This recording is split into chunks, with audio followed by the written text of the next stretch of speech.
ఇంతకు దేవుడు పాపానికి శిక్ష ఎలా విధిస్తాడు? ఎంత పాపానికి ఎంత శిక్ష విధించడం అనేది జరుగుతుంది? ఆ శిక్ష పాపం చేసిన వ్యక్తికి ఏ విధంగా ఉంటుంది? ఆదికాండము 4వ అధ్యాయం 13వ వచనములో కయ్యను ఒక మాట అన్నాడు, నా దోష శిక్ష నేను భరించలేనిది అన్నాడు. ఎంత శిక్ష అంట? భరించలేనంత శిక్ష దేవుడు కయ్యను మీద ఉంచాడు. ఎందుకంటే అంత శిక్ష? అసలు దేవుని యొక్క క్రైటీరియా అంటే శిక్ష విధించడంలో దేవుడు ఎలా ఆలోచించాడు? దేవుడు ఆదికాండము 4:12లో కయ్యనుతో అన్నాడు, నీవు భూమి మీద దిగులు పడుచు దేశదిమ్మరివై ఉంటావు అన్నాడు. ఎందుకండి? అంటే తాను బ్రతికిన దినములన్నీ కూడా దేశదిమ్మరి అయి ఉంటాడు, దిగులే ఉంటుంది. ఎందుకండి?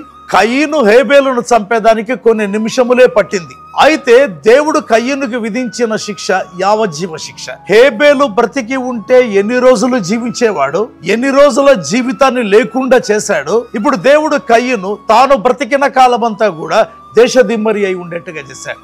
అంతే కదా? బైబిల్లో చూస్తే కయ్యనుకు అర్థమైంది, దోష శిక్ష నేను భరించలేనిది అన్నాడు. దేవుని బిడ్డలారా, ఎప్పుడు కూడా పాపానికి శిక్ష భయంకరం. యెషయా గ్రంథము 40వ అధ్యాయం 2వ వచనంలో వ్రాయబడింది కదా, యెరూషలేమును గురించి ప్రభు చెబుతూ చెప్పినటువంటి మాట, యెహోవా చేతి వలన ఆమె రెండింతలు పొందానన్న సమాచారం చెప్పండి.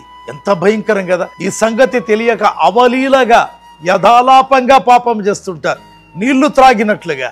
అయితే శిక్ష భరించలేనంత ఉంటుంది. కయ్యను అన్నాడు, నా దోష శిక్ష నేను భరించలేనిది. అందుకే యెషయా 53:6లో మన దోష శిక్ష మనము భరించలేనిది కాబట్టి ఆ దేవుడు మన దోష శిక్ష తన కుమారుడు యేసుక్రీస్తు మీద మోపాడు. యెహోవా మన అందరి దోషమును ఆయన మీద మోపాడు. నీ దోష శిక్ష నువ్వు తప్పించుకోవాలంటే పాపములు ఒప్పుకొని నీ పాపమును సిలువలో మోసిన ప్రభు దగ్గర క్షమాపణ అడిగి రక్షణ పొందమని కోరుతున్నాను.